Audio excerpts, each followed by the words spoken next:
రావడం జరిగింది.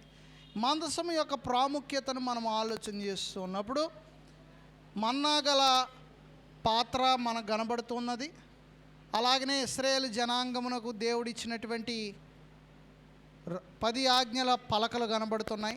చిగురించేటువంటి అహరోను కర్ర కనబడుతుంది.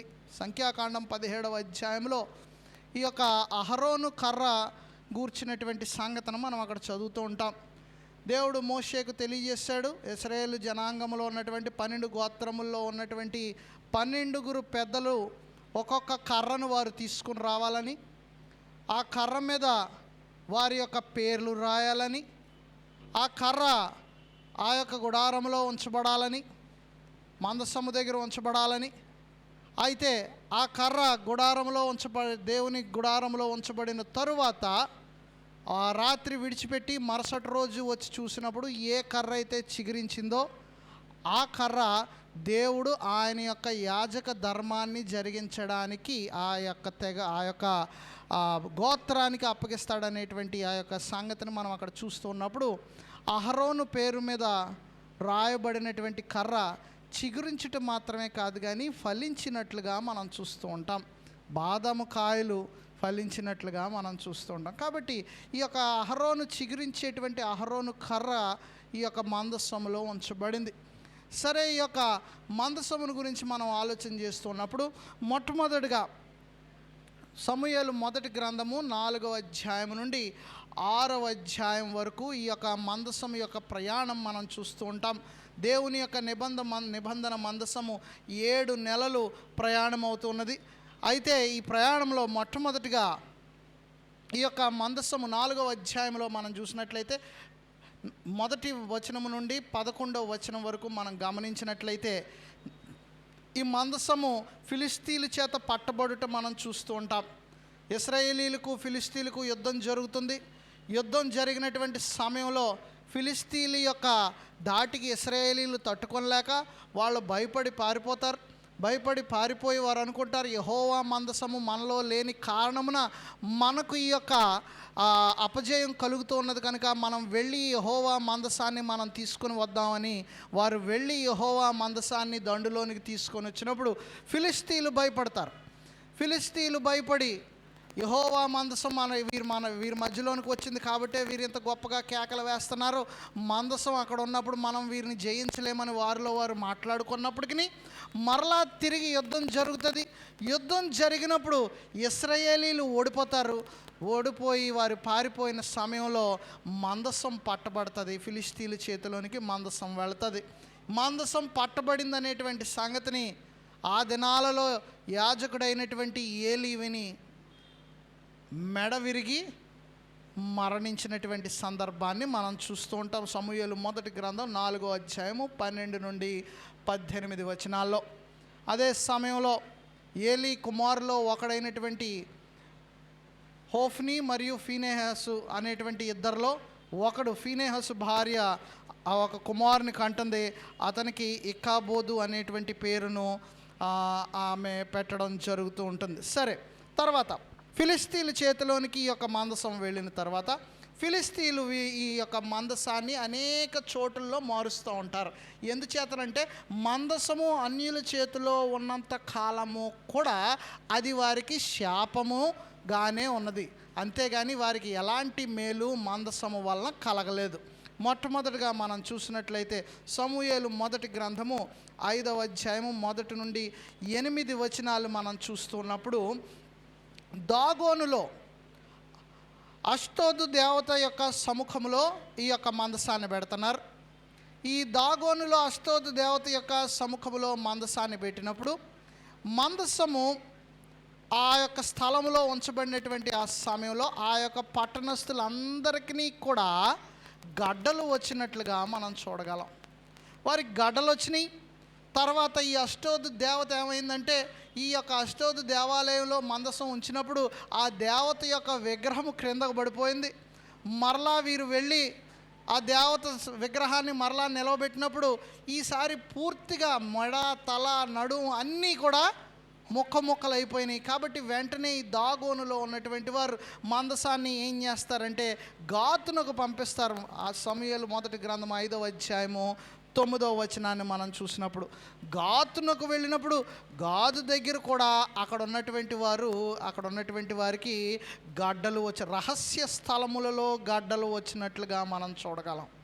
సరే, ఆ ప్రజలు కూడా వెంటనే భయపడి మందసాన్ని మరలా ఎక్కడికి పంపిస్తారంటే ఎక్రోన్ అనేటువంటి ప్రాంతంలోనికి పంపిస్తారు. సమూయేలు మొదటి గ్రంథము 5వ అధ్యాయము 10వ వచనము. ఏక్రోను అనేటువంటి ప్రాంతానికి పంపించినప్పుడు అక్కడ కూడా మనుషులకు గడ్డలు వచ్చి వారు కూడా మరణిస్తారు. కాబట్టి అలాంటి సమయంలో ఈ యొక్క మందసాన్ని మరలా తిరిగి ఇశ్రాయేలీల యొద్దకు పంపించాలనేటువంటి ఆలోచన వారు చేస్తూ ఉంటారు. సరే, మరలా ఈ మందసం ఎక్కడికి వస్తుందంటే బెత్షెమీషు అనేటువంటి ప్రాంతానికి వస్తుంది. అక్కడ ఉన్నటువంటి వారు ఏం చేశారంటే మందసంలో ఏముందో తొంగి చూడడానికి ప్రయత్నం చేశారు. సమూయేలు మొదటి గ్రంథము 6వ అధ్యాయం 13 నుండి 19 వచనాలు. మందసంలో ఏముందో తొంగి చూడడానికి ప్రయత్నం చేసినప్పుడు వెంటనే దేవుడు వారిని మొత్తాడు. మొత్తగానే వారు చనిపోయారు. తర్వాత మనుషులు దానిని మందసాన్ని ఏం చేశారంటే కిరాజిత్ జెరియోము అనేటువంటి ప్రాంతానికి తీసుకుని వెళ్ళి అబీనాదాబు అనబడేటువంటి మనుష్యుని ఇంట ఆ యొక్క మందసాన్ని పెట్టినప్పుడు ఆ యొక్క మందసాన్ని కాయడానికి ఈ యొక్క అబీనాదాబు కుమారుడైనటువంటి ఎలియాజర్ను పెట్టారు. ఆ మందసము దగ్గర అక్కడ కావలి ఉంటున్నాడు. ఇప్పటికీ జాగ్రత్తగా గమనించినట్లయితే ప్రత్యక్ష గుడారము నుండి ఇప్పుడు మనము చూసేటువంటి సమయం వచ్చేటప్పటికి మందసము ప్రత్యక్ష గుడారం విడిచి 100 సంవత్సరాలు అయింది.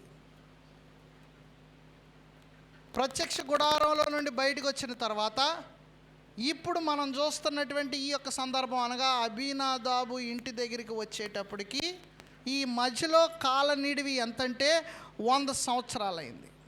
ఈ 100 సంవత్సరాల తర్వాత ఈ కెరియజరాతు అనేటువంటి ప్రాంతంలో 20 సంవత్సరాల పాటు దేవుని యొక్క మందసం ఉంది. సమూయేలు మొదటి గ్రంథము 7వ అధ్యాయము 2వ వచనం. 7వ అధ్యాయము 2వ వచనాన్ని చూద్దాం ఒకసారి. అంతటా కిర్యాతారీము వారు వచ్చి యెహోవా మందసము తీసుకుని పోయి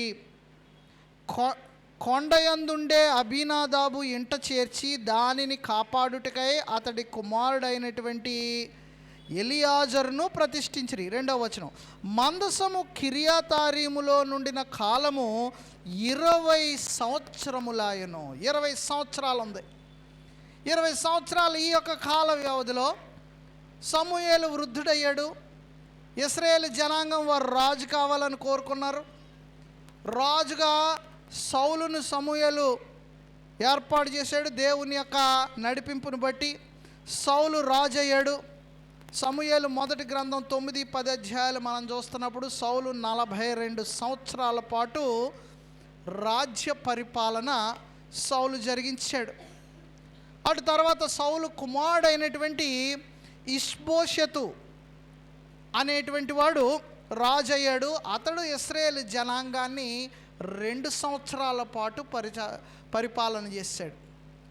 పరిపాలన చేసిన తర్వాత దావీదు రాజు అయ్యాడు. దావీదు యోధా జనాంగాన్ని 7.5 సంవత్సరాల పాటు ఏలాడు.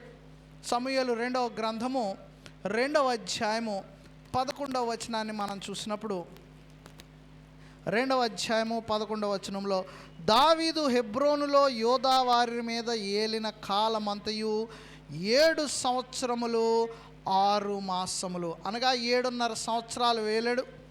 ఈ సమయంలో అంతర్గత యుద్ధాలు బయలుదేరినాయి. సివిల్ వార్ అంటాం మనం. అంతర్గత యుద్ధాలు బయలుదేరినాయి. ఎవరికి అంటే ఇష్బోషెతు అబ్నేరు వారు ఇరువురు కూడా దావీదు యోవాబుతో వారు యుద్ధం చేయడం ప్రారంభించారు. కాబట్టి చాలా సందర్భాలు ఇక్కడ మనం చూస్తున్నాం. అటు తర్వాత ఈ యుద్ధాలన్నీ అయిన తర్వాత దావీదు రాజు అయ్యాడు. సమూయేలు 2వ గ్రంథము 5వ అధ్యాయము 1 నుండి 5 వచనాలు. దావీదు రాజు అయ్యాడు. దావీదు యెరూషలేము పట్టణాన్ని యెబూసీయుల యొద్ద నుండి స్వాధీనపరుచుకొని దానిని దావీదు పట్టణముగా మార్చి అది ఒక రాజకీయ స్థలముగాను మతపరమైనటువంటి స్థలముగాను లేక పట్టణముగాను దానిని ఆ యెరూషలేము పట్టణాన్ని దావీదు నిలవబెట్టాడు. సరే, దావీదు ఫిలిష్తీయులతో పోరాడడం ప్రారంభించాడు. ఫిలిష్తీయులతో పోరాడడం ప్రారంభించి తన యొక్క రాజ్యాన్ని స్థిరపరచుకున్నాడు. రాజ్యము స్థిరపరచబడిన తరువాత దావీదు చేసినటువంటి మొట్టమొదటి ఆలోచన ఏమిటంటే మందసాన్ని తీసుకొని రావాలి అనేటువంటి ఆలోచన చేశాడు. ఈ రాజ్యం అంతా స్థిరపరచబడి సియోను పర్వతము మీదకి మందసాన్ని తీసుకొని రావాలి. ఇది దావీదు చేసినటువంటి ఆలోచన. ఇప్పుడు మన యొక్క పాఠ్య భాగంలోనికి వద్దాం. మన పాఠ్య భాగము సమూయేలు, మొదటి సమూయేలు గ్రంథము, క్షమించండి, 2వ సమూయేలు గ్రంథము 6వ అధ్యాయం 6వ అధ్యాయము 1 నుండి 11 వచనములు నేటి దినాన మనం ఎంచుకున్నటువంటి పాఠ్య భాగము. సమూయేలు 2వ గ్రంథము 6వ అధ్యాయం. సరే, దావీదు యొక్క ఆలోచన మనం చూద్దాం. మొదటి 2 వచనాల్లో, తరువాత దావీదు ఇశ్రాయేలీయులలో 30,000 మంది శూరులను సమకూర్చుకొని బయలుదేరి కెరూబుల మధ్య నివసించు సైన్యములకు అధిపతి యెహోవా అను తన నామము పెట్టబడిన దేవుని మందసమును అచ్చట నుండి తీసుకుని వచ్చుటకై తన యొద్దనున్న వారందరితో కూడా బయలా యహూదాలో నుండి ప్రయాణమాయను. సరే, అక్కడ నుండి ప్రయాణమయ్యాడు. ఏమిటి, దేని కొరకు? ఈ యొక్క మందసాన్ని తీసుకుని రావాలని. 20 సంవత్సరాల పాటు అభినాదాబు యొక్క ఆధీనములో లేక అభినాదాబు యొక్క ఇంటిలో ఉన్నటువంటి ఈ యొక్క మందసాన్ని మరలా తీసుకుని వచ్చి సియోను పర్వతము మీద ఆ యొక్క మందసాన్ని పెట్టాలనేటువంటి ఉద్దేశంతో దావీదు బయలుదేరాడు. దినవృత్తాంతములు మొదటి గ్రంథము 13వ అధ్యాయాన్ని ఒకసారి చూద్దాం మనం. దినవృత్తాంతములు మొదటి గ్రంథము 13వ అధ్యాయము 5-6 వచనాలు. 13వ అధ్యాయము 5-6 వచనములు. కాగా దేవుని మందసమును కిర్యాతారీము నుండి తీసుకుని వచ్చుటకు దావీదు ఐగుప్తు యొక్క షిహోరు నది మొదలుకొని హమాతునకు పోవు మార్గం వరకు నుండి ఇశ్రాయేల్ అందరినీ సమకూర్చెను. కెరూబుల మధ్య నివాసము చేయు దేవుడైన యెహోవా నామము పెట్టబడిన ఆ మందసమును యోదాలో నుండి కిర్యాతారీము అనబడిన బాలా నుండి తీసుకుని వచ్చుటకై అతడును ఇశ్రాయేలీలందరూ అచ్చటికి పోయిరి. సరే, ఆలోచన మంచిది. ఏమిటి ఆలోచన అంటే ఈ యొక్క మందసాన్ని తీసుకుని రావాలి. ఏ మందసం అయితే యెరూషలేమునకు దూరముగా ఉన్నదో ఆ మందసమును మరలా తీసుకుని వచ్చి యెరూషలేములో ప్రతిష్ఠ చేయాలి, మరలా యెరూషలేములో దాన్ని పెట్టాలి అనేటువంటి ఆలోచన మంచిదే.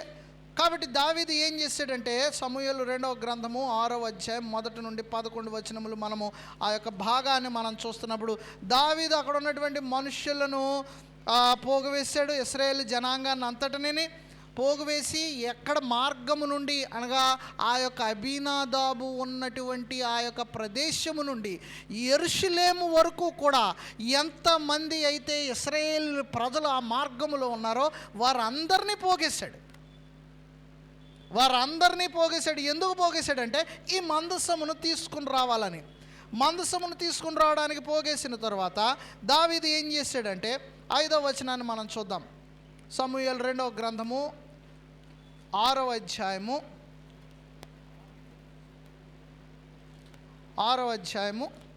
5వ వచనం నుండి మనం చూసేటువంటి ప్రయత్నం చేద్దాం. రైట్, ఇక్కడి నుంచి 3వ వచనం నుండి, వారు దేవుని మందసమును క్రొత్త బండి మీద ఎక్కించి గిబియాలోనున్న అబీనాదాబు యొక్క ఇంటిలో నుండి తీసుకుని రాగా అబీనాదాబు కుమారులకు ఉజ్జాయును అహ్యోనును ఆ క్రొత్త బండిని తోలిరి. దేవుని మందసము గల ఆ బండిని గిబియాలోని అబీనాదాబు ఇంట నుండి తీసుకుని రాగా అహ్యో దాని ముందర నడిచెను. దావీదును ఇశ్రాయేల్ అందరూ సరళ వృక్షపు కర్రతో చేయబడిన నానా విధములైన సితార్లను, స్వరమండలములను, తంబురులను, మృదంగములను, పెద్ద తాళములను వాయించుచు యెహోవా సన్నిధిని నాట్యమాడుచుండిరి. వారు నాకోను కళ్ళెము దగ్గరకు వచ్చినప్పుడు ఎడ్లకు కాలు జారినందున ఉజ్జా చేయి చాపి దేవుని మందసమును పట్టుకొనగా యెహోవా కోపము ఉజ్జా మీద రగులుకొనెను. అతడు చేసిన తప్పును బట్టి దేవుడు ఆ క్షణమందే అతన్ని మొత్తగా అతడు అక్కడనే దేవుని మందసమునొద్ద పడి చనిపోయాను. యెహోవా ఉజ్జాకు ప్రాణోపద్రవము కలుగజేయగా దావీదు వ్యకులపడి ఆ స్థలమునకు పెరెజ్ ఉజ్జా అను పేరు పెట్టెను. నేటికిని దానికి అదే పేరు. ఆ దినమున యెహోవా మందసము నా యొద్ద ఎలాగుండును అనుకొని దావీదు యెహోవాకు భయపడి యెహోవా మందసమును దావీదు పురములోనికి తన యొద్దకు తెప్పింపనొల్లక గిత్తీయుడగు ఓబేదెదోము ఇంటి వరకు తీసుకుని అచ్చట ఉంచెను. యెహోవా మందసము 3 నెలలు గిత్తీయుడగు ఓబేదెదోము ఇంటిలో ఉండగా యెహోవా ఓబేదెదోమును అతని ఇంటి వారిని ఆశీర్వదించాను. రైట్, జరిగినటువంటి సందర్భం మనం ఇప్పటివరకు చదువుకున్నాం. దావీదు ఏం చేశాడు? యెరూషలేమునకు ఈ యొక్క మందసాన్ని తీసుకుని రావాలనేటువంటి ప్రయత్నం చేశాడు. ఆ యొక్క ప్రయత్నం పెద్దగా ఫలించలేదు. ఫలించకపోగా ఉజ్జా అనబడేటువంటి వాడు అబీనాదాబు కుమారుడైనటువంటి ఉజ్జా అనబడేటువంటి వాడు ఆ యొక్క మందసము జారుతుందేమోనని అనుకొని చేయి పెట్టినప్పుడు తన ప్రాణాన్ని పోగొట్టుకున్నాడు. దావీదు భయపడి ఆ మందసాన్ని తన వద్ద పెట్టుకోవడానికి ఇష్టపడక ఓబేదెదోము ఇంటిలో పెట్టాడు. ఇదంతా మంచి జరిగిందా చెడ్డ జరిగిందా అని మనం ఆలోచన చేసినట్లయితే మంచి చేయాలనుకున్నటువంటి ఆలోచన చెడుకు కారణమైంది. Good became bad. ఒక మాటలో చెప్పాలంటే ఏమిటి? దావీదు ఎక్కడ తప్పు చేశాడు? దావీదు ఏం పాఠం నేర్చుకున్నాడు తను చేసినటువంటి పనిని బట్టి? దావీదు దేవుణ్ణి సంతోషపెట్టాలనేటువంటి ఆలోచనతోటే పనిచేశాడు కదా. మరి ఎక్కడ పొరపాటు జరిగింది? దావీదు యొక్క ఆలోచనలో తప్పు ఉందా? లేదని మనకు అనిపిస్తుంది. దావీదు చేసినటువంటి ప్రయత్నంలో లోపం ఉందా?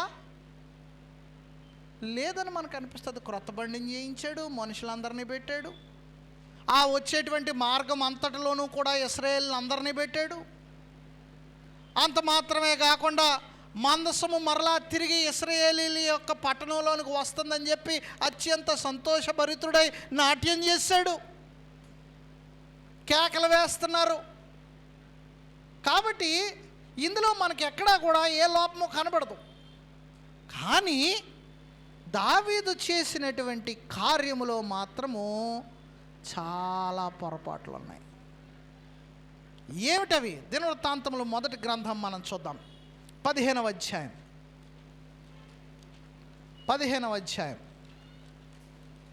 దినవృత్తాంతములు మొదటి గ్రంథము 15వ అధ్యాయము 11 నుండి 15 వచనాలు.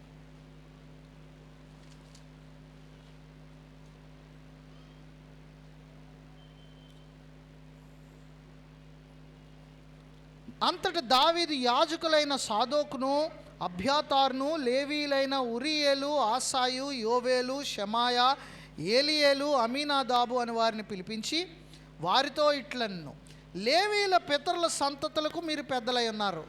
ఇంతకు ముందు మీరు ఇశ్రాయేలీల దేవుడైన యెహోవా మందసము మోయక యుండుటి చేతను మనము మన దేవుడైన యెహోవా యొద్ద విధిని బట్టి విచారణ చేయక యుండుట చేతను ఆయన మనలో నాశనము కలుగజేసెను.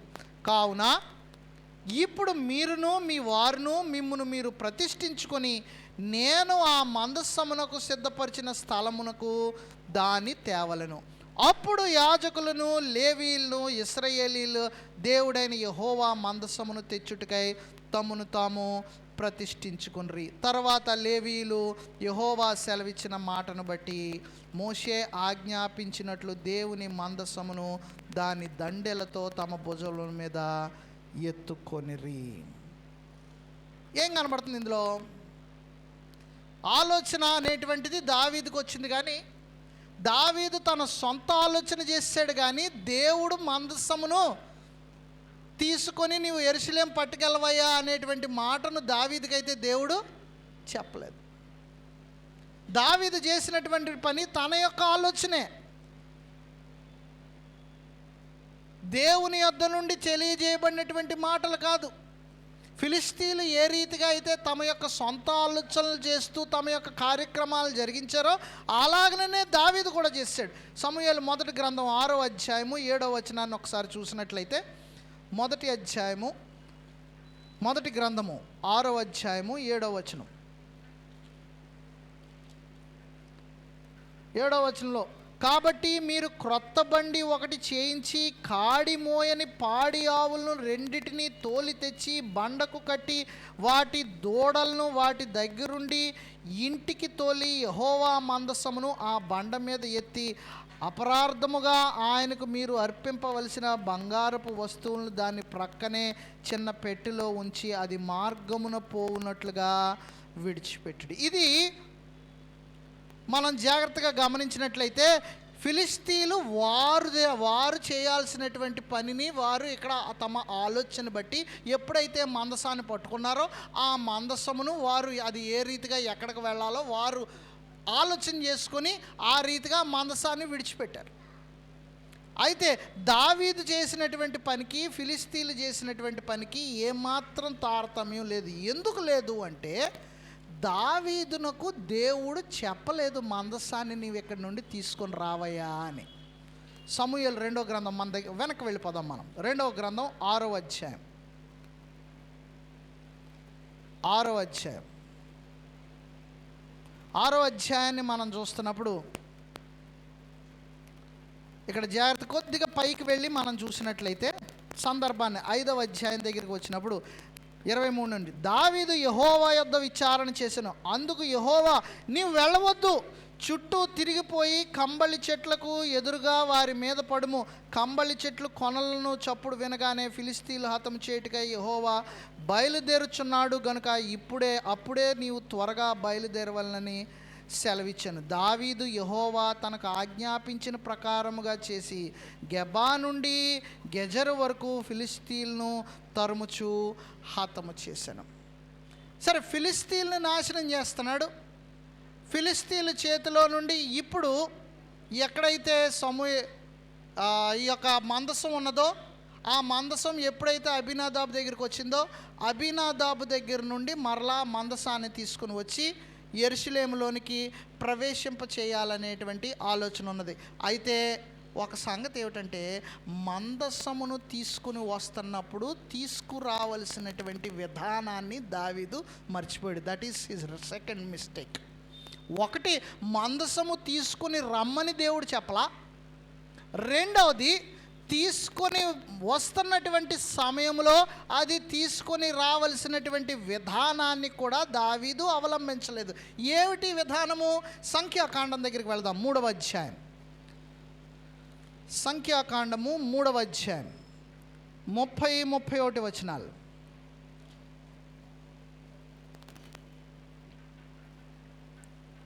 30-31 వచనాలు. కహాతీయుల వంశంలో పితరుల కుటుంబమునకు ప్రధానుడు ఉజ్జీయేలు కుమారుడైన ఎలీషాపాను వారు మందసము బల్ల దీపవృక్షము వేదికలు తాము సేవ చేయు పరిశుద్ధ స్థలములోని ఉపకరణములు అడ్డతెరయు కాపాడి దాని సమస్త సేవయు జరుపవలసిన వారు. ఇక్కడ మందసము ఏ రీతిగా కదల్చబడాలో మొట్టమొదటిగా చెప్తున్నాడు. ఏమని చెప్తున్నాడంటే ఇక్కడ పరిచర్య చేసేటువంటి వారు ఉండాలి.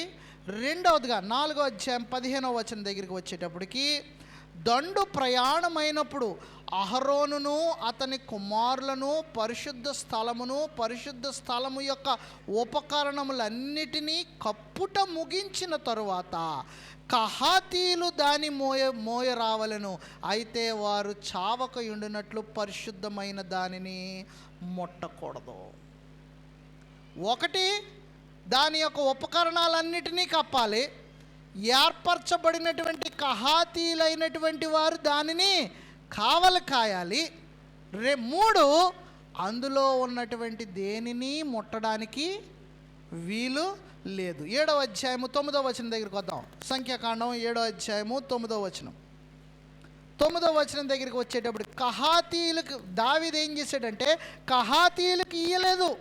ఏలయనగా పరిశుద్ధ స్థలపు సేవ వారిది, తమ భుజముల మీద మోయుటయే వారి పని కనుక వారికి వాహనములను నియమింపలేదు. కహాతీలు భుజముల మీద వేసుకొని ఈ యొక్క మందసాన్ని మోయాలి. దావీదు ఎవరి చేత మోయించాడో మనం ఇంతకుముందు చదివాం 6వ అధ్యాయంలో. మరలా అక్కడికి వద్దాం. అయితే ఈ మందసమును కహాతీయులు మోయాలి, వారికి మాత్రమే ఇది ఏర్పాటు చేయబడింది. నిర్గమకాండం దగ్గరికి వెళ్దాం, ఒకసారి ఇంకా వెనక్కి వెళ్దాం. 25వ అధ్యాయం 14 నుండి 15 వచనాలు. 25వ అధ్యాయము 14 నుండి 15 వచనాలు. వాటితో ఆ మందసమును మోయుటకు ఆ ప్రక్కల మీది ఉంగరములలో ఆ మోత కర్రలను దూర్చవలను. ఆ మోత కర్రలు ఆ మందసపు ఉంగరములోనే ఉండవలను, వాటిని దాని యొద్ద నుండి తీయకూడదు. సో దావీదు ఏం చేశాడు ఇక్కడ? ఇప్పుడు వెళ్దాం మనం 2వ సమూయేలు గ్రంథము 6వ అధ్యాయం దగ్గరికి. దావీదు చేసినటువంటి పొరపాట్లు మనకి ఇక్కడ కనబడతాయి. దావీదు చేసినటువంటి పొరపాట్లు ఏమిటంటే,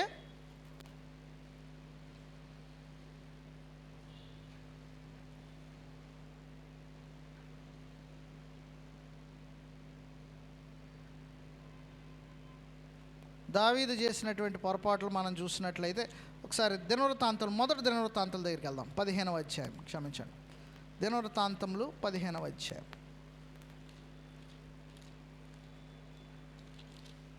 మొదటి దినవృత్తాంతములు గ్రంథము 15వ అధ్యాయము 13వ వచనం. రైట్.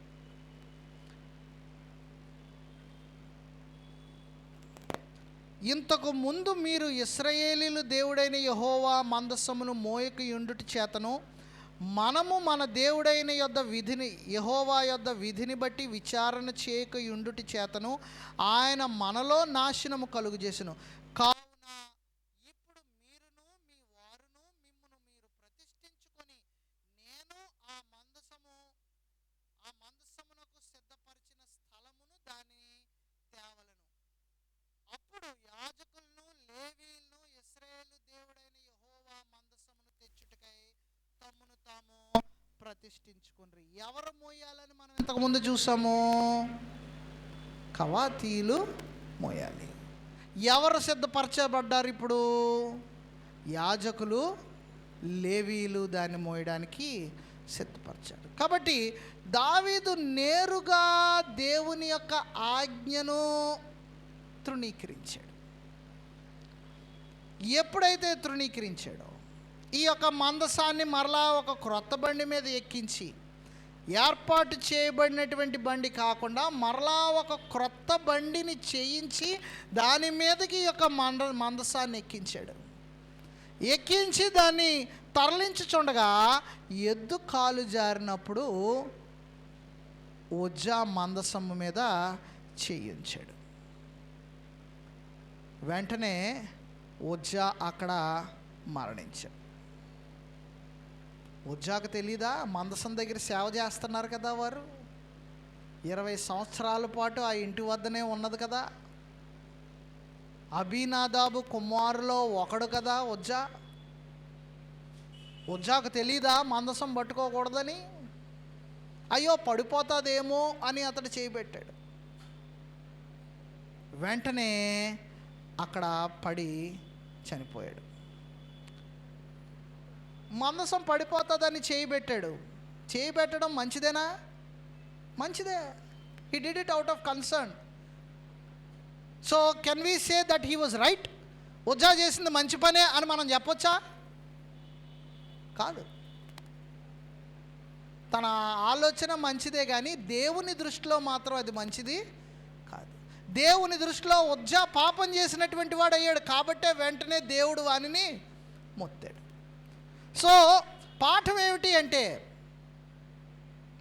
మనం అనుకున్నటువంటివి అన్నీ కూడా మంచివి అని అనుకున్నటువంటివన్నీ కూడా దేవుని దృష్టిలో మంచివి కాదు. దేవుని కొరకు మనం చేసేటువంటి కార్యములు మన దృష్టిలో అవి మంచిగా కనబడినప్పటికీ దేవుని దృష్టిలో మాత్రం అవి మంచిగా కనబడవు. ఎప్పుడైతే అవి దేవుని చిత్తానుసారముగా లేవో. దేవుని చిత్తానుసారముగా లేనప్పుడు, దేవుడు ఆజ్ఞాపించినటువంటి రీతిలో నీవు దేవునికి సేవ చేసి, భక్తిని సాధన చేసి, పరిచర్య చేసినప్పుడు ఆ యొక్క కార్యములను బట్టి దేవునికి సంతోషమైతే ఎన్నటికీ ఉండదు. మరొక పాఠం ఏమిటంటే, మనుష్యుల యొక్క జ్ఞానమును అనుసరించి దేవుని కొరకు చేసేటువంటి కార్యములను బట్టి కూడా దేవుడు ఎన్నటికీ సంతోషించడు. దావీదు ఏం చేశాడంటే, అక్కడ ఉన్నటువంటి వారిని అందరినీ పిలిచాడు, ప్రతి నాయకుడిని పిలిచాడు. చూడండి 13వ అధ్యాయం, దినవృత్తాంతములు మొదటి గ్రంథం 13వ అధ్యాయము మొదటి 4 వచనాలు మనం చూద్దాం. 13వ అధ్యాయం మొదటి గ్రంథము 13వ అధ్యాయం. దావీదు సహస్రాధిపతులతోనూ శతాధిపతులతోనూ అధిపతులందరితోనూ ఆలోచన చేసి సమాజముగా కూడిన ఇశ్రాయేలందరితో ఎలాగూ సెలవిచ్చిన. ఎవరితో ఆలోచన చేశాడు? అధిపతులతోనూ శతాధిపతులతోనూ ఇంకా సహస్రాధిపతులతోనూ ఆలోచన చేశాడు. అందరితోటి ఆలోచన చేశాడు. ఎవరితో ఆలోచన చేయాలి? దేవుని దగ్గర విచారణ చేయాలి. అతడు ఆలోచన చేసినప్పుడు కలిగినటువంటిది ఏమిటి? 4వ వచనం, ఈ కార్యము సమాజకులందరి దృష్టికి అనుకూలమాయను గనుక జనులందరూ ఆ ప్రకారము చేయుదుమనిరి. It was pleasing to men. The question is, was it pleasing to God? ఇది మనుష్యులనైతే సంతోషపరిచింది, మనుష్యులు ఆమోదించారు దావీదు చేసినటువంటి ఆలోచన. అయితే ఇది దేవుని దృష్టికి అంగీకారమైనదా? మనం జ్ఞాపకం ఉంచుకోవలసినటువంటి సంగతి అదే.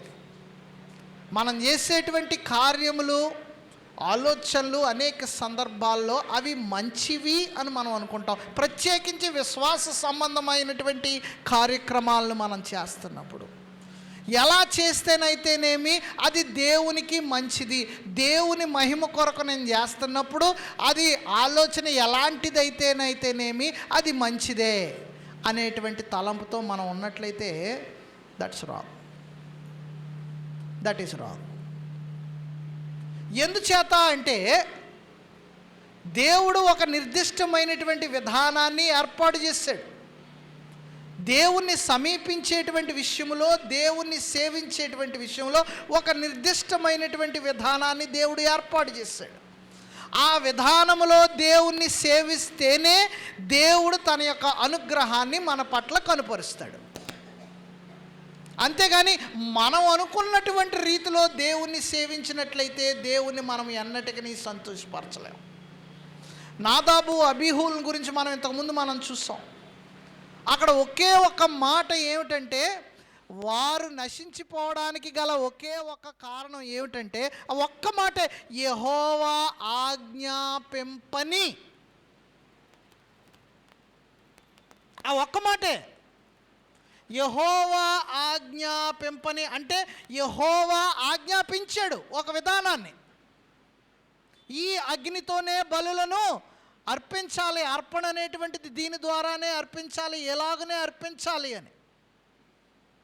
యెహోవా ఆజ్ఞాపింపని వేరొక అగ్నిని వారు తీసుకొని వచ్చారు. యెహోవా ఆజ్ఞాపింపని వేరొక అగ్నిని వారు తీసుకుని వచ్చారు కాబట్టే వారికి నాశనం వచ్చింది వారి మీదకు. దేవుడు మన హృదయాలు ఆయన్ను సేవించేటువంటి సమయంలో ఎలాగుండాలో తెలియజేశాడు. మన హృదయములు యథార్థమైనటువంటివిగా ఉండాలంటున్నాడు. మన మనస్సాక్షికి కల్మషము తోచకుండానట్లు ఉండాలంటున్నాడు. ప్రోక్షింపబడినటువంటి హృదయాలు మనం కలిగి ఉండాలంటున్నాడు. నిర్మలమైనటువంటి మనస్సాక్షి మనం కలిగి ఉండాలంటున్నాడు. యథార్థమైనటువంటి భక్తి కలిగి ఉండాలంటున్నాడు. మనము చేయు ప్రతి కార్యము అది దేవుని దృష్టికి అంగీకారమైనటువంటిదై ఉండాలంటున్నాడు. మన యొక్క ఆరాధన దేవుడు నియమించినటువంటి విధానములోనే ఉండాలంటున్నాడు. ఆరాధనకు వచ్చినప్పుడు మన మనస్సు, మనస్సాక్షి, మన యొక్క ఆలోచన నిరంతరము కూడా దేవుని వైపే ఉండాలనేటువంటి ఉద్దేశాన్ని దేవుడు కలిగి ఉన్నాడు. ఒకవేళ అలాగ లేకుండా మనకు నచ్చినట్లుగా మనం వచ్చి పాటలు కంఠస్థం అయిపోయినాయి కాబట్టి కంఠస్థంతో ఆ యొక్క పాటలు పాడేసి వాక్యం ప్రకటించబడుతున్నప్పుడు ఆ గంట సేపో ఎంతసేపో వాక్యం వినేసి ప్రభురాత్రి భోజనపు బలలో మనం చేతులు ఉంచుతున్నప్పుడు ఎలాంటి ఆలోచన, యేసుక్రీస్తు ప్రభువు వారు మన కొరకు చేసినటువంటి బలియాగమును గురించి ఎలాంటి ఆలోచన లేకుండా కళ్ళు మూసుకుంటున్నటువంటి ఆ సమయంలో మనల్ని మనము పరీక్షించుకొనకుండా ఆ యొక్క రొట్టెను మనం పట్టుకొని మన యొక్క నోట్లో పెట్టుకొని ద్రాక్షారసమును మనం తీసుకొని మన దగ్గర ఉన్నటువంటి డబ్బుల్లో కానుక సంచిలో కానుక వేసేసి ఇంటికి వెళ్ళిపోవడం వల్ల ఎలాంటి ప్రయోజనము లేదు. అట్టి ఆరాధన దేవుడు అంగీకరించేటువంటి ఆరాధన కాదు. మన యొక్క ఆలోచనలు ఎలాగుంటాయంటే, నేను ఆరాధనకు వెళ్ళాను, కీర్తనలు పాడాను, నేను వాక్యం విన్నాను, ప్రభురాత్రి భోజనంలోనికి నేను పాలు పంపులు పొందాను, కానుకలు ఇచ్చాను, కాబట్టి నేను ఆరాధన చేసేసానని మనుషులు అనుకుంటున్నట్లయితే దానికంటే దౌర్భాగ్యం మరొకటి లేదు. దేవుడు నియమించినటువంటి రీతిలో మన యొక్క ఆలోచనలు, మన యొక్క తలంపులు ఉండాలి. కానీ మన తలంపులు కేవలము మనమే ఆధారం చేసుకొని మనము దేవుణ్ణి సేవించడానికి వీల్లేదు. దావీదు చేసినటువంటి పని అదే. దేవుడు ఆజ్ఞాపించినటువంటి రీతిలో మందసాన్ని తీసుకుని రాలా. దేవుడు నియమించినటువంటి వారితో మందసాన్ని మోయించలా. దేవుడు ఏర్పాటు చేసినటువంటి ఆజ్ఞాపించినటువంటి రీతిగా మందసాన్ని తరలించలేదు.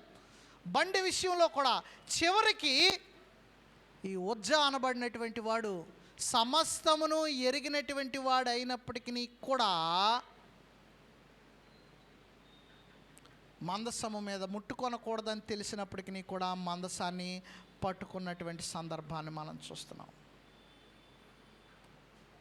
So popularity or public approval does not mean that everything is right. దావీదు పబ్లిక్ అప్రూవల్ తీసుకున్నాడు, అనేక మందిని పిలిచాడు. ఇది కరెక్టేనా?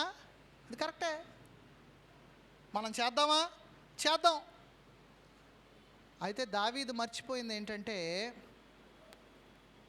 దేవుని దగ్గర విచారణ చేయడం మర్చిపోయాడు. కాబట్టి ఎప్పుడైతే ఈ సందర్భం కలిగింది, ఈ యొక్క సంఘటన జరిగిందో దావీదు భయపడిపోయాడు. ఏమిటి భయపడిపోయాడు? మందసం నా దగ్గర అయితే వద్దు, నా దగ్గర అయితే వద్దు. ఈ యొక్క ఆలోచన ముందు చేస్తున్నట్లయితే ఉజ్జా బ్రతికుండేవాడు.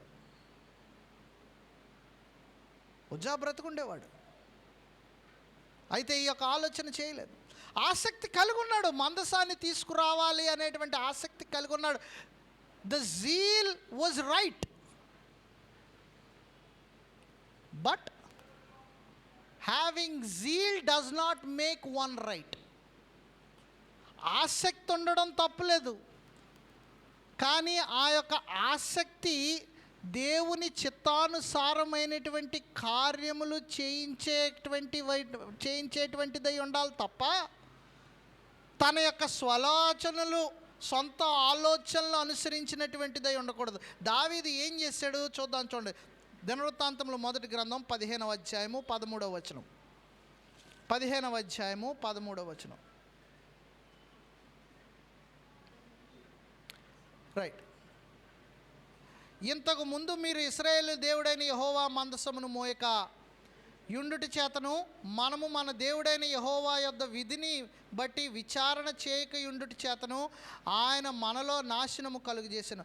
కావున ఇప్పుడు మీరును మీ వారును మిమ్మును మీరు ప్రతిష్ఠించుకొని నేను ఆ మందసమును సిద్ధపరిచిన స్థలమునకు దాన్ని తేవలను. ఏం చేశాడు? ఒక క్రొత్త బండిని తయారు చేయించాడు. 13వ అధ్యాయం 8వ వచనాన్ని చూద్దాం. నేను 15 చదివాను, క్షమించండి. 13వ అధ్యాయము 8వ వచనం. 8వ వచనం. దావీదును ఇశ్రాయేల్ అందరూ తమ పూర్ణ శక్తితో తమ దేవుని సన్నిధిని పాటలు పాడుచు సితార్లను, స్వరమండలములను, తంబుర్లను, తాళములను వాయించుచు బోరలు ఊదుచుండ్రి. ఎక్కడో క్రొత్త బండిని జయించాడు అనేటువంటి మాటను మనం ఇంతకుముందు చదువుకున్నాం. సమూయేలు గ్రంథం మొదటి గ్రంథం 6వ అధ్యాయం. మొదటి గ్రంథము 6వ అధ్యాయం.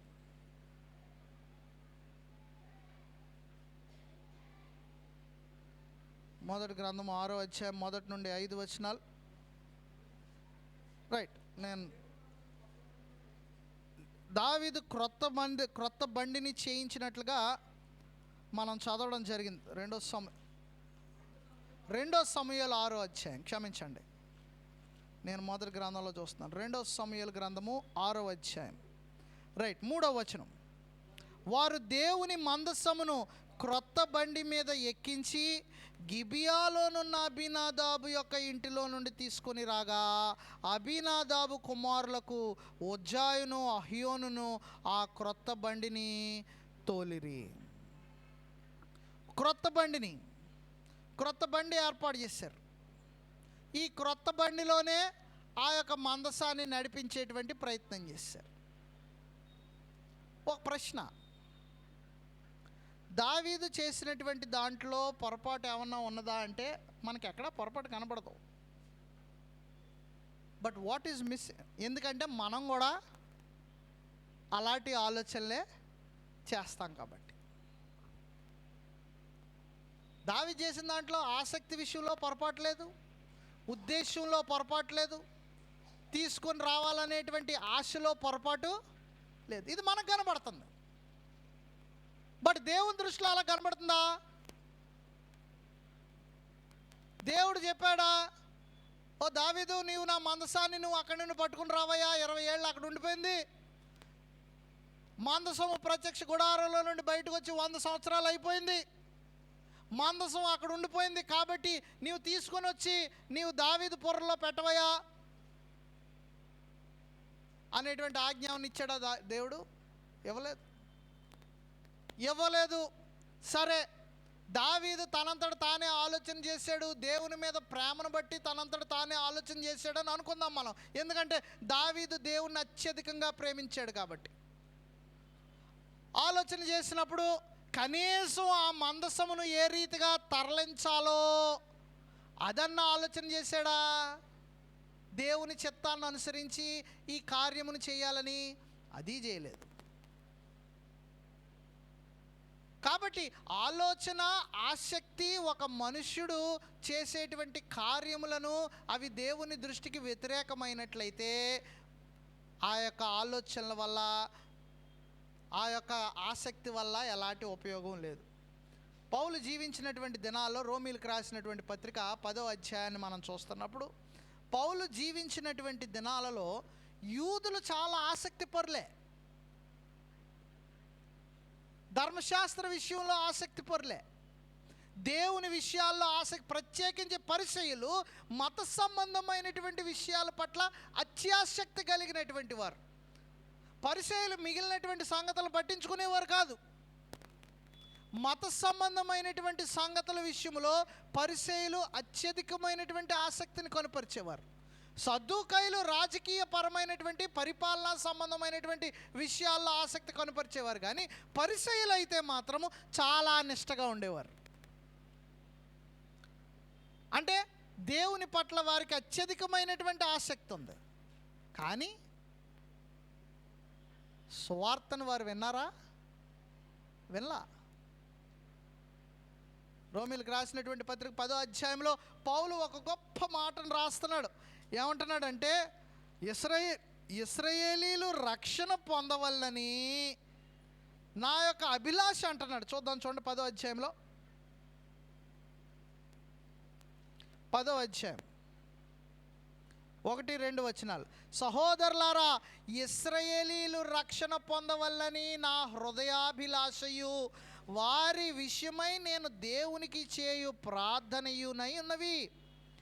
వారు దేవుని యందు ఆసక్తి గలవారని వారిని గూర్చి సాక్ష్యం ఇచ్చుచున్నాను.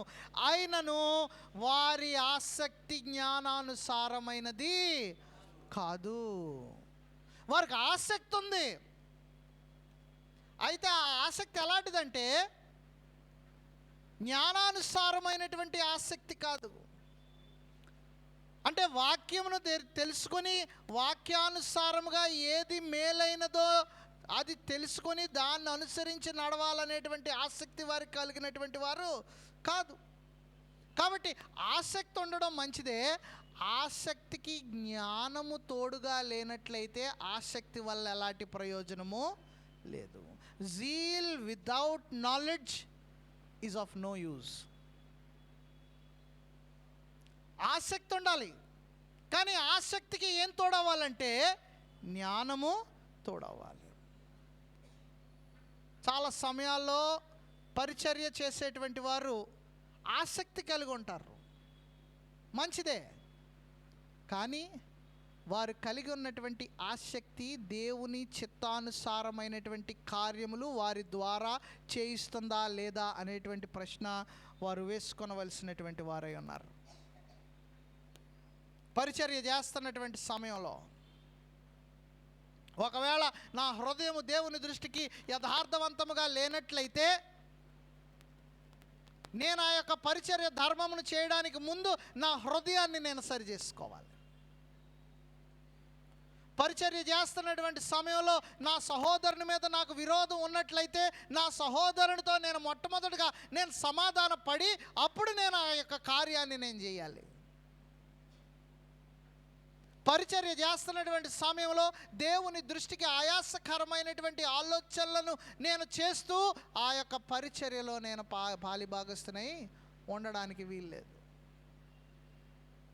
ఎందుకంటే ఆసక్తి ఉండొచ్చు, అగైన్ ఆసక్తికి జ్ఞానము తోడవనట్లయితే దానివల్ల ప్రయోజనం ఏమీ లేదు. గలతీలకు రాసినటువంటి పత్రిక 4వ అధ్యాయము 18వ వచనం. 4వ అధ్యాయము 18వ వచనం. నేను మీ యొద్ద ఉన్నప్పుడు మాత్రమే గాక ఎల్లప్పుడూ మంచి విషయములలో ఆసక్తిగా నుండుట యుక్తమే. మంచి విషయాలలో ఆసక్తి కలిగి ఉండడం మంచిదే. ఎఫెసీయులకు రాసినటువంటి పత్రిక 5వ అధ్యాయం చూద్దాం, చూడండి. 5వ అధ్యాయము 15 నుండి 18 వచనాలు. దినములు చెడ్డవి గనక సమయమును పోనీయక సద్వినియోగం చేసుకొంచు అజ్ఞానుల వలె కాక జ్ఞానుల వలె నడుచుకొనున్నట్లు జాగ్రత్తగా చూచుకొనుడి. ఇందు నిమిత్తము మీరు అవివేకులు గాక ప్రభు యొక్క చిత్తమేమిటో గ్రహించు కొనుడి. So it is not just zeal, but it is also knowledge that needs to accompany the zeal that you and I have. ఆసక్తి ఒక్కటే కాదు, ఆసక్తికి జ్ఞానం ఉండాలి, జ్ఞానము తోడవాలి. ఎందుచేతనంటే అజ్ఞానుల వలె కాక జ్ఞానుల వలె నడుచుకోవాలంటున్నాడు. దావీదుకు మంచి ఉద్దేశాలే ఉన్నాయి, ఉజ్జాకు కూడా మంచి ఉద్దేశమే ఉంది. దావీదు ఉద్దేశం మంచిదే, ఉజ్జా ఉద్దేశము మంచిదే. కానీ సమస్య ఎక్కడొచ్చిందంటే వీళ్ళిద్దరికీ విధేయత లేదు. వీళ్ళిద్దరికీ ఏం లేదు, విధేయత లేదు. వీరిరువురు కూడా దేవుని యొక్క ఆజ్ఞను మీరారు. దేవుడు వారి యొక్క అవిధేయతను బట్టి శిక్షించాడు.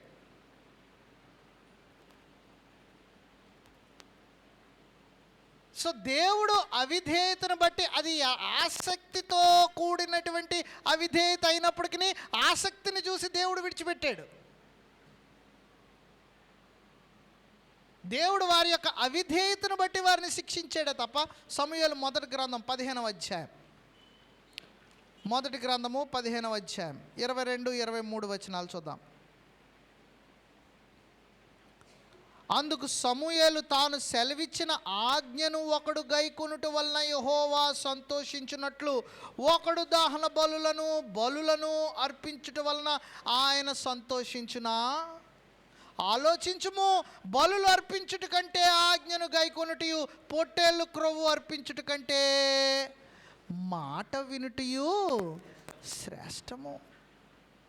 నువ్వు బళ్ళు అర్పించడం వల్ల, ఆసక్తితో నువ్వు వచ్చి గట్టిగా ఇక్కడ పాటలు పాడడం వల్ల, లేదంటే మరొక కార్యం చేయడం వలన, వాక్యం చెప్పడం వలన, లేదంటే ఇంకో పని చేయడం వలనో దేవుడు సంతోషించడు. దేవుడు ఎప్పుడు సంతోషిస్తాడంటే ఆయన యొక్క మాటను విన్నప్పుడు. దావీదు అదే పని చేశాడు.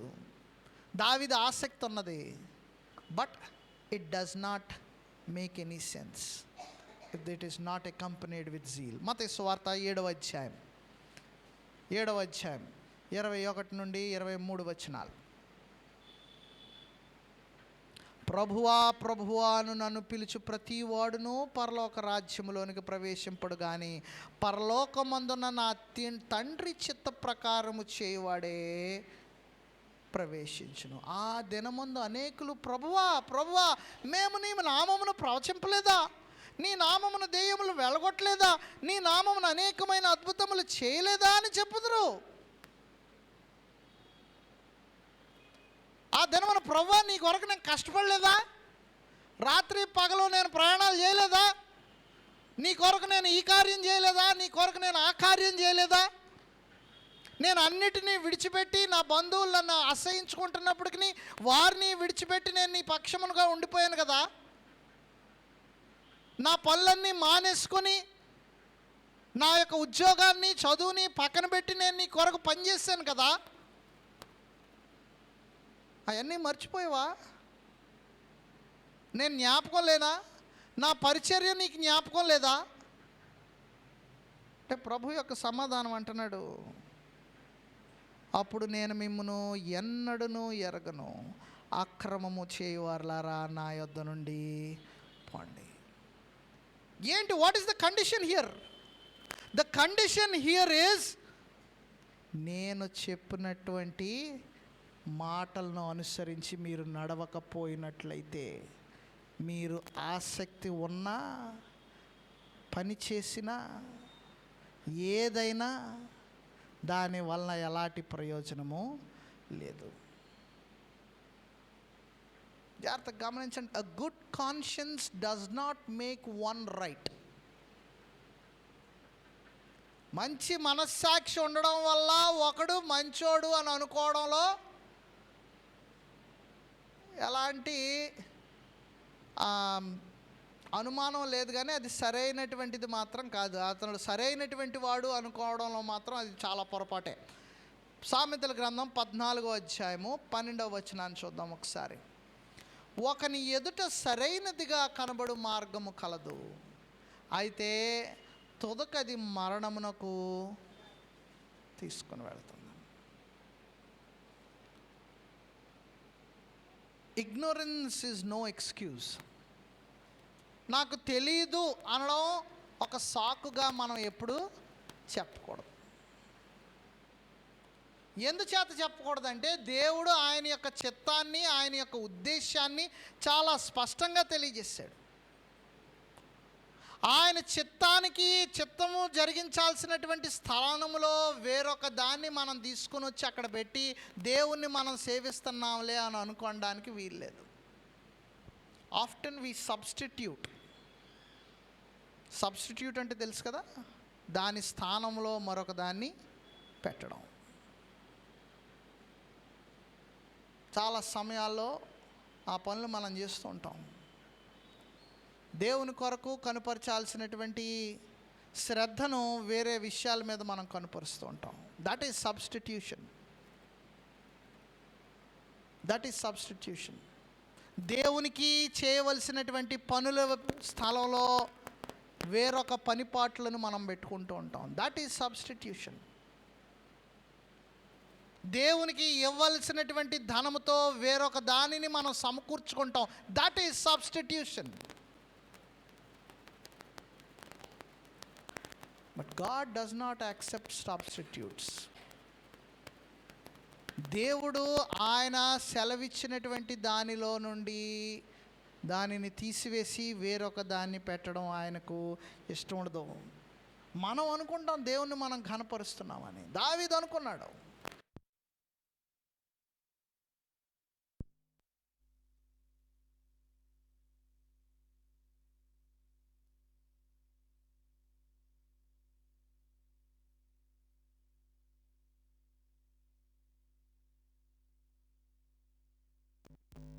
లేవియాకాండం 10వ అధ్యాయం చూద్దాం. లేవియాకాండము 10వ అధ్యాయం మొదటి 4 వచనాలు మనం చూసేటువంటి ప్రయత్నం చేద్దాం. 10వ అధ్యాయము మొదటి 4 వచనాలు.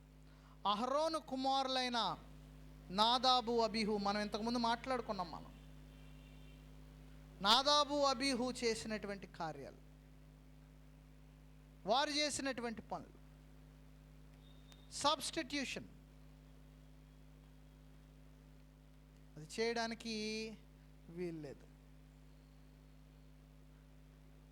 దేవుని యొక్క వాక్యం మనం ధ్యానం చేస్తున్నప్పుడు దేవుని యొక్క చిత్తమును మనం తెలుసుకున్నప్పుడు ఆ చిత్తమును అనుసరించి మనం నడుచుకోవాలి. There are no substitutions, there are no alterations. అందులో మార్పులకు కానీ సవరణలకు కానీ లేదంటే మనకు అనుకూలమైనటువంటి రీతిలో చేయడానికి కానీ ఎక్కడా చోటు కానీ సెలవు కానీ లేదు. ఉన్నది ఉన్నట్టుగా సెలవిచ్చినటువంటి రీతిలో సెలవిచ్చినటువంటిదిగా మనము దానికి ఆచరించి లోబడాలి తప్ప we should not put our own mind at work. మన సొంత ఆలోచనలకు మనం చోటు పెట్టకూడదు. ఉజ్జా తన ప్రాణాన్ని పోగొట్టుకున్నాడు. ఎలాగనా? తన సొంతంగా ఆలోచన పెట్టి మందసారి మీద చేయించాడు. దావీదు తన సొంత ఆలోచన పెట్టుకున్నాడు, దేవుని యొద్ద విచారణ చేయలేదు.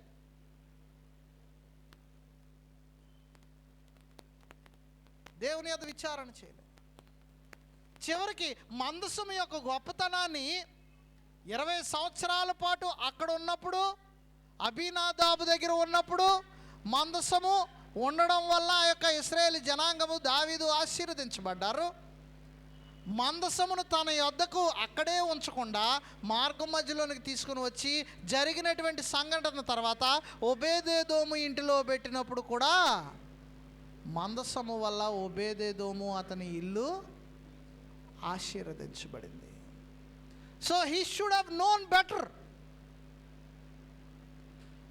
that the ark of the covenant was something that he needs to be very careful about and should have left it the way it was. ఆ నిబంధన మందసము ఎక్కడైతే ఉందో అక్కడే ఉంచుండాల్సింది దేవుడు చెప్పే వరకు కూడా. కానీ అలా చేయలేదు. అలాగ చేయకపోవడం వల్ల ఉజ్జా యొక్క ప్రాణములు పోయినాయి. మనం చాలా జాగ్రత్తగా ఉండాలి. భక్తి అని అనుకుని చేసేటువంటి చాలా కార్యాలు అవి దేవుని దృష్టికి అంగీకారము అవుచున్నవా లేవా అనేటువంటిది ముందు మనం చూడాల్సినటువంటి అవసరం ఉంది. చాలా సమయాల్లో మూఢభక్తిని చేస్తున్నారు నేటి దినాల్లో. ఈ యొక్క లెంట్ వచ్చేటప్పటికి 40 రోజులు ఎందుకు చేస్తున్నారో వాళ్ళకే తెలీదు. ఎందుకు చేస్తున్నారో వాళ్ళకి తెలీదు. ఈ 40 రోజులు ఏం చేస్తున్నారో కూడా తెలీదు. చివరికి నుదుటి మీద సిలువులు వేసుకొని చివరికి అన్యుల వలె ఈ మాలలు వేసుకొని 40 రోజులు. సరే, మాంసాహారం తినడం తినకపోవడం ఒకరి వ్యక్తిగత విషయం అనుకోండి, కానీ తినకూడదని ఎక్కడ రాయబడి ఉంది? వివాహాలు చేసుకోకూడదని ఎక్కడుంది? అసలు ఈ 40 రోజులు చేయమని ఎక్కడుంది? నేటి దినాన్ని అనేకలు మట్టలు పట్టుకుని తిరుగుతున్నారు. నేను రామచంద్రపురం నుంచి వస్తున్నప్పుడు రోడ్డు అంతా మట్టలే. ఎందుకు ఆ యొక్క మట్టలు పట్టుకొని తిరుగుతున్నారు? అవి ఏం మట్టలు అయి ఉండాలి? అవి ఖర్జూరపు మట్టలు అయి ఉండాలి. వీళ్ళు ఏం మట్టు తిరుగుతున్నారు? కొబ్బరి మట్టలు, ఈత మట్టలు. పట్టుకొని తిరుగుతున్నారు. అవి ఎందుకు? యెరూషలేములోనికి యేసు ప్రభు ప్రవేశిస్తున్నప్పుడు, జయప్రవేశం సమయంలో ఆ యొక్క మట్టలు పట్టుకొని వారు ఆయన స్తుతించినటువంటి సందర్భం. ఇప్పుడు ఎవరు ప్రవేశిస్తున్నారు ఇక్కడికి? అవసరమా? లేదు. అది భక్త అనుకుంటున్నారు. 40 రోజులు ఉపవాసమా? మంచిదే. కానీ కేవలం ఈ కారణాన్ని బట్టి చేయడం మాత్రం అది పొరపాటు. ఉపవాసం చేసేటువంటి సమయంలో ఉపవాసం ఎలా చేయాలో కూడా ప్రభు సెలవిచ్చాడు. ఎలా చేయాలంటే రహస్యంగా చేయాలి. నువ్వు ఉపవాసం చేస్తున్నట్టు నీ ముఖం వికారంగా కూడా నువ్వు పెట్టడానికి వీల్లేదు. నాకు ఈరోజు ఉపవాసం అండి, ప్రార్థనలో గడుపుతున్నానండి చెప్పాల్సినటువంటి అవసరం కూడా లేదు. బట్ చేస్తున్నారు. అది భక్త? వారి దృష్టిలో భక్తది, దేవుని దృష్టిలో భక్త కాదు, కానేరదు. ఎందుచేత కానేరదంటే ఆ వాక్యములో దాన్ని గూర్చినటువంటి అధికారము కానీ సెలవు కానీ మనకు లేదు. కాబట్టి ఇలాంటి భిన్నమైనటువంటి రీతులను, విధానాలను మనుషులు ప్రవేశపెట్టి అది భక్తని వారు అనుకుంటున్నారు, అది ఆసక్తిని వారు అనుకుంటున్నారు. అది సరైనటువంటిది, దేవునికి సంతోషకరమైనటువంటిది, అంగీకారమైనటువంటిదని వారు అనుకుంటున్నారు. మనుష్యులు దానిని బలపరుస్తున్నారు, కానీ దేవుని యొక్క ఉద్దేశం మాత్రం అది కాదు. దావీదు అనుకున్నాడు, అది మంచిదని అనుకున్నాడు, అది నిజం చేయవలసిన కార్యం అనుకున్నాడు, అది యెహోవా దృష్టికి సంతోషకరమైనదని అనుకున్నాడు. కాబట్టే మందసమును తరలించడానికి ప్రయత్నం చేశాడు. But what he missed is in the beginning itself it was not God's will. ప్రారంభం నుండి కూడా అది దేవుని యొక్క చిత్తము కాదు. అది తెలుసుకోలేకపోయాడు. అటు తర్వాత తాను తప్పు వెంబడి తప్పు, పొరపాటు వెంబడి పొరపాటు, పొరపాటు వెంబడి పొరపాటు జరిగిస్తూనే ఉన్నాడు. ఏమిటి? ఈ భక్తి యొక్క మాయలో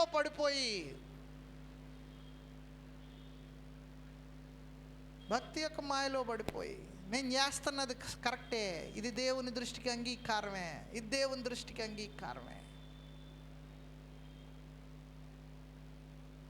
పోనా యాజకులైనటువంటి వారన్నా సరే చెప్పారా అంటే వాళ్ళో చెప్పలేదు.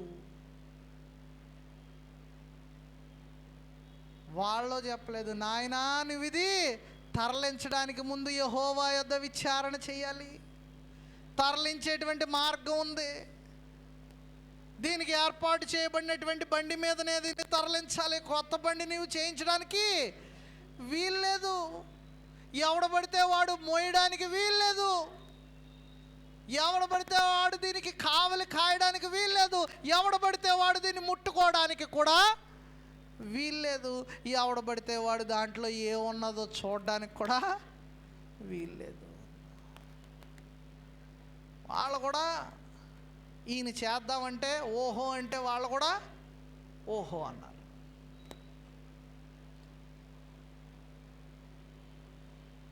నేటి దినాల్లో క్రైస్తవ సమాజం కూడా అలాగే ఉంది. భక్తి విషయంలో మనుష్యులు చేస్తున్నటువంటి బుద్ధి లేని ఆచారాలు, బుద్ధి లేని విధానాలు, ఇవేమీ కూడా దేవునిచే మనకు ఆజ్ఞాపించబడలేదు. ఇవి ఆజ్ఞాపించబడినటువంటివి కావు. వాటిలో మనము పాలు పంపులు పొందకూడదు. ఎందుచేతనంటే దేవుని ఆజ్ఞను మీరి అది భక్తి అనుకొని మనం ప్రవర్తించినప్పటికీ కూడా, జరిగించినప్పటికీ కూడా అది దేవుని దృష్టికి ఆయాసకరమే. కాబట్టి ఉజ్జా జీవితము నుండి, దావీదు జీవితము నుండి మనం నేర్చుకునేటువంటి పాఠం ఇది. మందసం యొక్క చరిత్రను మనం చూసాం. చరిత్ర చాలా అద్భుతంగా ఉంటుంది. ఎక్కడి నుండి తరలించబడింది, ఎలాగ తరలించబడింది, ఎవరి చేతుల్లోనికి వెళ్ళింది. వెళ్ళిన తర్వాత మందసం యొక్క ప్రభావం మనం చూస్తాం. ఫిలిస్తీన్ల యొక్క ఆధీనంలో ఉన్నంత కాలము కూడా మందసము వల్ల వారికి శ్రమే కలిగింది, కానీ వారికి ఎక్కడా కూడా మేలు కలగల.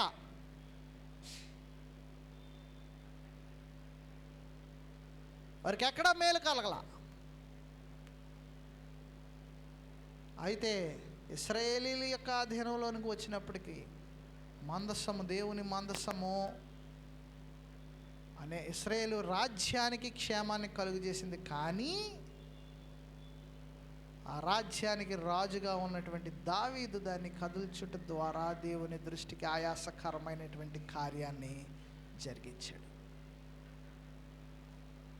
దేవుని దృష్టికి ఆయాసకరం కాబట్టి దేవుని దృష్టికి ఆయాసకరమైనటువంటి కార్యములు మనం ఎన్నటికీ చేయడానికి ప్రయత్నం చేయకూడదు.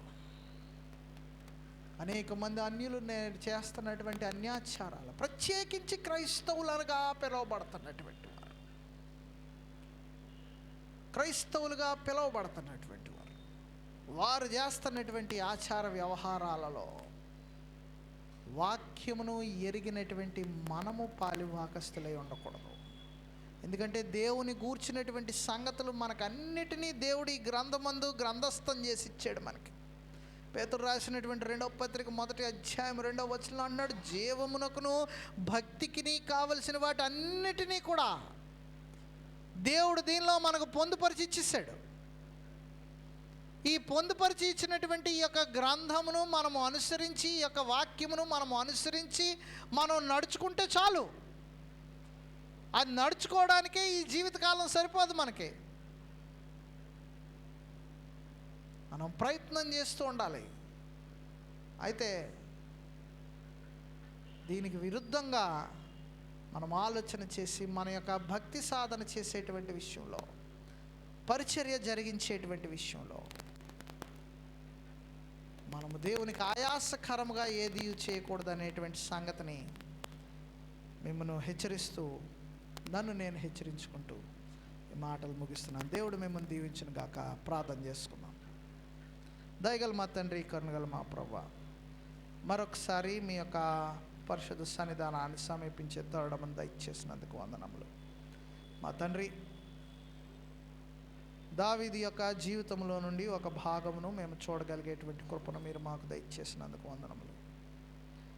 మా తండ్రి, మీ యొద్ద విచారణ చేయకుండా, మా తండ్రి మీ యొక్క అనుగ్రహమును పొందకుండా, మీ యొక్క సెలవు పొందకుండా అతడు చేసినటువంటి క్రియను బట్టి జరిగిన నష్టాన్ని మేము చూచుట ద్వారా మా ప్రభువా, మా యొక్క ఆసక్తి విషయంలో కొన్ని పాఠములను మేము నేర్చుకుని, మా యొక్క ఆసక్తి వాక్యానుసారమైనదై ఉండవల్లని, విధేయతతో కూడినటువంటిదై ఉండవల్లని, జ్ఞానముతో కూడినటువంటిదై ఉండవలనని మేము గ్రహించినటువంటి వారమై అట్టి రీతిగా మేము నడుచుకొనగలిగేటువంటి కృపను మాకు దయచేయండి.